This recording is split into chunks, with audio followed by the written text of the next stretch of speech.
Fala pessoal, tudo bem? Acharam que a gente tinha desistido do canal, né? Mas não, era por causa desse. Acho que eu no último vídeo, né? Que eu tinha postado pra vocês, já tinha explicado todo esse problema que a gente tá tendo aí com o coronavírus no mundo inteiro e como isso tá impactando, tá influenciando aí nos vistos, né? Mas temos uma notícia boa, uma notícia que nos dá um pouquinho mais de esperança para esse ano, que a princípio a gente estava considerado como perdido esse ano já. Se você viu os vídeos anteriores, você tinha percebido já que a gente tinha aplicado para alguns estados o EOI, o Expression of Interest, mas por causa do coronavírus eles estavam fechando a maioria dos estados em questão de para aplicação desses vistos, né, do 491 ou do 190. Ou alguns outros estados, no meu caso, como engenheiro eletricista, não tinha a profissionalista, ou então tinha alguns critérios especiais que eu não atendo. Sendo os principais ter uma job offer lá da Austrália, ou ter pelo menos 5 anos de experiência profissional pós-formado na sua área de atuação. Eu tenho 3 anos e meio de experiência profissional, então eu não atendia nenhum dos dois requisitos, porque é muito difícil conseguir uma job offer, né? Pois então, acontece que ontem, para quase meia-noite, eu tava aqui no computador jogando e a Amanda tava ali no sofá, olhando o Facebook, etc. Ela veio pra mim e falou, olha, vi aqui num grupo que a gente participa aqui, que acho que foi um árabe ou um indiano, não sei, e viu esse cara comentando que, como engenheiro eletricista, com 75 pontos pro 491 e pro Northern Territory, ele tinha aplicado aí em janeiro, fevereiro, em março, se eu não me engano, e ele já estava com o status, já tinha sido atualizado como Assessment pelo Case Officer, ou seja, já tinha algum oficial, né, digamos assim, lá na Austrália, vendo o caso dele, vendo a pontuação, etc, para decidir, ou seja, é o próximo step depois de você aplicar para o EOI. Você aplica para o EOI, daí o próximo step é você ter o seu case assessed por um oficial lá, e depois você ter o retorno positivo, pode aplicar, né, e começa a mandar toda a documentação, ou negativo não vai ser chamado dessa vez. Meia-noite mesmo a gente correu lá no site do Northern Territory, pesquisou e realmente, tá? A boa notícia é que para engenheiro eletricista e provavelmente para outras engenharias também, que até 2, 3 meses atrás não estava na lista de Northern Territory, agora está na lista de Northern Territory e sem nenhuma exigência específica para essa profissão. Ou seja, você não precisa ter 5 anos de experiência, você não precisa ter uma job offer. Existem 2 estados que, pro meu caso, é promissor. Um é o Northern Territory, que eu já apliquei ontem para o EOI, então se você não aplicou ainda por Northern Territory, corre lá no site e vê se você atende todos os requisitos, porque eles atualizaram, facilitaram um pouco. Então dá uma olhada lá, vê se por acaso você não está na lista agora e numa dessas você até consegue aplicar.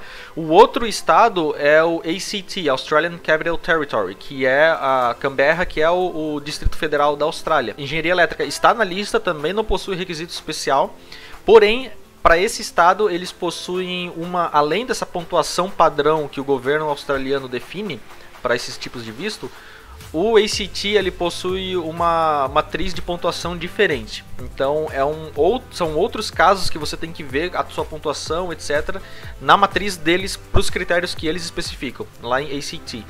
Eu vou fazer um outro vídeo sobre isso, a gente não aplicou ainda para esse visto, nós vamos dar uma olhada ainda nessa matriz, entender para depois aplicar. O processo é um pouquinho diferente, então a gente vai deixar isso para um outro vídeo, desculpa. Então, vou mostrar aqui para vocês rapidamente, ok? Essa era só a mensagem que eu queria dar, né? Veja NT, Northern Territory, dá uma olhada lá para ver se a tua profissão não está na lista. Então você vem aqui no Google, coloca Northern Territory, coloca aí o 491, que é o visto, né? Vai ter aqui então já o link pro site do governo australiano. Lá no site, então, quando você abrir o site, você vem aqui em Eligibility, ok? E daí tem os requirements padrão de todos, né? Idade abaixo de 45 anos, ter a sua profissão assessed por uma autoridade australiana, né? No caso para engenheiros ou Engineers Australia, ter a prova de inglês pelo menos competente e ter pelo menos 65 pontos. Daí tem alguns casos, né? Deixa eu tirar aqui. Se você já mora na Austrália, você clica aqui e vê os seus critérios. Eu não moro na Austrália ainda, né? Tem muita gente que acha que a gente já está na Austrália. A gente não está na Austrália, tá? A gente está no Brasil, a gente mora em Curitiba. Então, nesse caso para mim seria if you apply from outside Australia, que é o nosso caso. Então, se você está fora da Austrália, geralmente você vai ser oferecido o 491 e não o 190.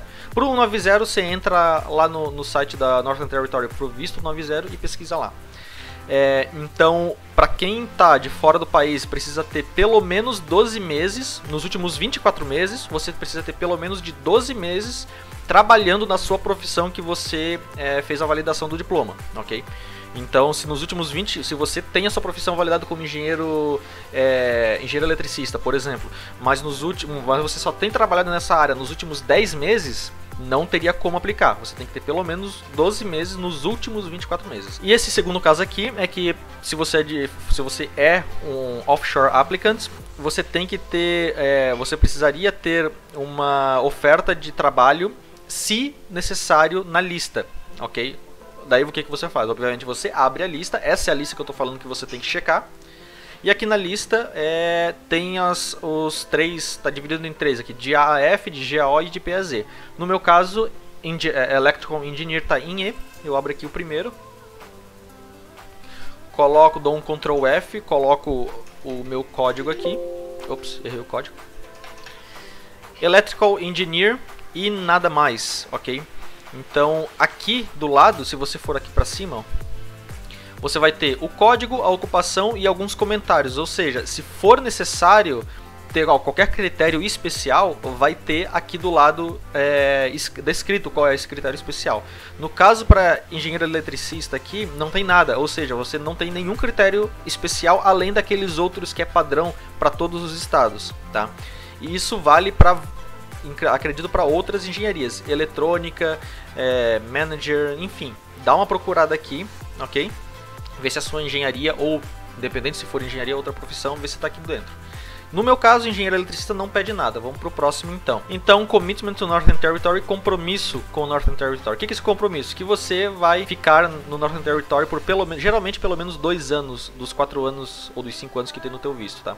Isso daqui, obviamente, né? Se você recebe um invite para aplicar para Northern Territory, obviamente você está apto, ou você está de acordo com morar naquele local. O próximo aqui então é Occupation. Então, obviamente, né, a sua profissão está na lista, que é aquela lista que a gente viu anteriormente, e isso daqui é muito importante. Se lembra que eu já falei isso diversas vezes.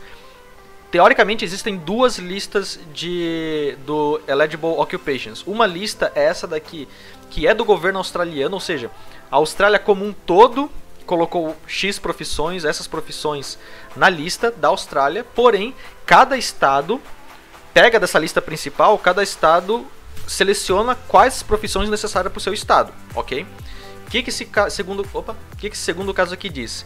Se a sua profissão está na lista do governo australiano aqui, por exemplo, mas não está na lista do Northern Territory, ainda assim, aqui diz, ó, se você providenciar ou mostrar fortes evidências de empregabilidade na sua profissão em Northern Territory, é possível que você consiga também aplicar por esse visto, por mais que ele não esteja na lista da Austrália. Isso é muito importante. Por exemplo, se engenharia elétrica não estivesse na lista de Northern Territory e eu pudesse mostrar, ó, tá aqui evidências de que sim, existem empresas querendo contratar engenheiro eletricista, é possível com essas evidências que você consiga também aplicar para esse visto, ok? Pelo menos é o que está dizendo aqui, neste momento, dia 17/5/2020. Lembrando que tudo isso daqui pode mudar de um mês para o outro, enfim. Por isso que é sempre bom ficar de olho. E esse daqui também é um importante. Offshore applicants need to provide strong evidence of employment prospects even if your occupation is on the Northern Territory Migration Occupation List. O que isso quer dizer? Por mais que, se a sua profissão está na lista nessa lista aqui de profissões demandadas por Northern Territory, tá? Está nessa lista aqui que eu tinha mostrado anteriormente. Por mais que esteja nessa lista, ainda assim você tem que mostrar evidência de que existe empregos na sua área em Northern Territory. Eu acho isso um pouco, isso é minha opinião, ok? Um pouco sem nexo, porque se a minha profissão está na lista de demanda do estado, obviamente aquele estado precisa de profissionais daquela área. e não eu ter que provar para o Estado que realmente eles precisam disso. É mais ou menos isso que eles querem. Ah, beleza, a sua profissão está na minha lista, mas me mostra que existem oportunidades de emprego da sua profissão aqui em Northern Territory. Mas eu já dei uma pesquisada para engenheiro eletricista. Existem sim, não é muitas, mas existem algumas vagas que podem ser usadas como evidência que existem profissões, que existem vagas na sua profissão, ok? Employability, então, esse é basicamente o mesmo de antes, né? Evidências de que existe emprego na sua área em Northern Territory, ok? Essas evidências existem, eles dão um exemplo de 4 aqui, por exemplo, 4 evidências. O primeiro é ter uma oferta de trabalho. Se você tem uma oferta de trabalho, ótimo. Nem sempre é o caso, aliás, raramente acho que são os casos, né? Segundo, você pode escrever o statement, daí você precisaria fazer uma pesquisa, né? Descrevendo por que as suas experiências, seus skills são importantes para as empresas em Northern Territory. Esse seria o segundo caso. O terceiro caso é o mais fácil, que é evidência de trabalho em diferentes plataformas, em diferentes sites, de oportunidades de trabalho no Seek, por exemplo, no LinkedIn e outros sites de busca de empregos na Austrália. Evidência de que existem empregos na sua profissão para Northern Territory, naquelas plataformas. O que você pode fazer? Você procura lá o emprego, tira um print da tela ou imprime a tela em PDF, né? Gera um PDF daquela tela, que vai ter ali a data tudo certinho que você gerou, mostrando que realmente, pelo menos no momento que eu estava aplicando esse UI, existiam 20, 30, X oportunidades de emprego. Esse daqui seria mais ou menos como se fosse não é uma carta de... Não é uma oportunidade de emprego, não é uma proposta de emprego, mas é um feedback de alguma empresa falando assim, realmente o Gabriel, no meu caso, tem skills que seriam valiosas e se ele conseguir chegar aqui na Austrália, a gente está disposto, por exemplo, a conversar com ele, ver alguma oportunidade para ele. Claro que isso demanda um pouquinho de networking, né? Não é qualquer empresa que vai fazer isso, mas se você já trabalha para uma empresa no Brasil que é uma multinacional e tem, por exemplo, uma filial lá, é um caso que poderia acontecer. E por último, capacidade de se subsidiar na Austrália, em Northern Territory.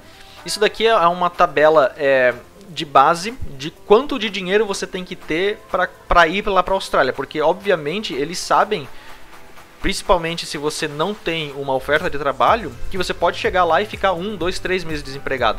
Então você tem que ter esse valor aqui, dependendo de quantas pessoas forem. Se for uma pessoa só é $35 mil, se for o aplicante mais a esposa, $50 mil, e assim vai. Eu diria que $50 mil em Northern Territory, eu estou dizendo 50 mil porque seria para 2 pessoas, é o suficiente para viver quase um ano lá, tá? Em Darwin, por exemplo.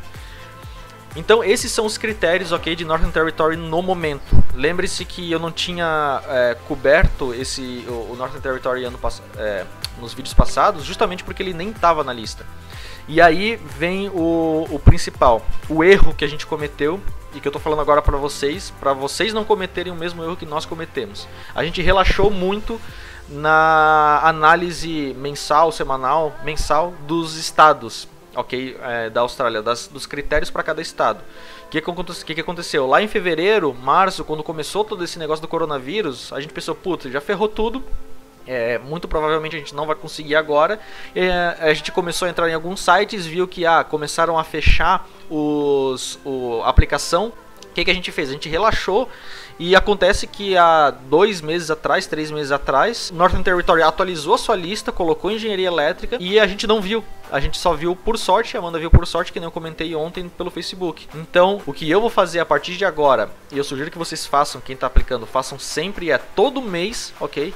Pelo menos uma vez por mês, gasta ali, cara, 15, 20, 30 minutinhos, entra em todos os sites de cada estado da Austrália e verifica se mudou alguma coisa, vê todas as regras do zero. É chato, mas cara, é no momento assim que às vezes pode definir. Se a gente tivesse visto isso há 2 meses atrás, a gente já poderia estar com o nosso EOI sendo verificado lá pelo agente lá da Austrália, e quem sabe aí em 2, 3 meses a gente receber a offer, né? Num ano que a gente pensou que estava tudo acabado.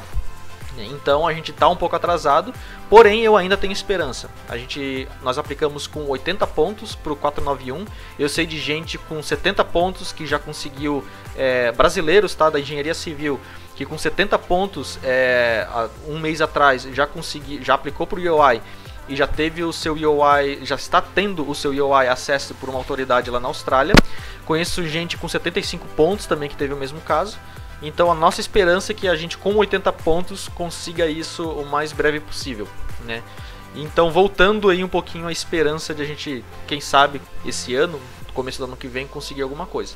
Pessoal, então, enquanto eu estava fazendo a edição desse vídeo agora, eu recebi uma notificação no Facebook, tá? E eu fui dar uma olhada, era esse brasileiro da engenharia civil. Na verdade, o que aconteceu? Ele fez a aplicação por um outro método. Ele entrou no site do Northern Territory, depois de ter feito o EOI pelo Skill Select, entrou no site do Northern Territory, fez uma outra aplicação por lá. Daí lá você paga uma taxa e daí você consegue já fazer o upload da documentação. Parece que é como se fosse um fast track. Eu vou dar uma verificada o quão realmente mais eficiente é esse approach, né? Fazer essa aplicação pelo site do Northern Territory. Não sei se todos os sites têm isso, eu nem sabia disso, que você poderia fazer essa aplicação à parte do Skill Select, mas o que ele fez é, ele fez a aplicação do Skill Select, depois ele entrou no site do Northern Territory e fez a aplicação por lá também. Inclusive nessa aplicação do site, você precisa fazer o upload do seu EOI lá, né? Para ter certeza que você aplicou pelo EOI. Então paga uma taxa de $300, segundo o que ele falou. A gente vai dar uma pesquisada e mais durante a semana dar uma atualizada aí no canal, explicando como é que foi esse processo e, né, como é que funciona e se tem em outros estados ou não. Beleza? Então só um update para deixar ciente desse daí, ok? Valeu! Bom, era isso.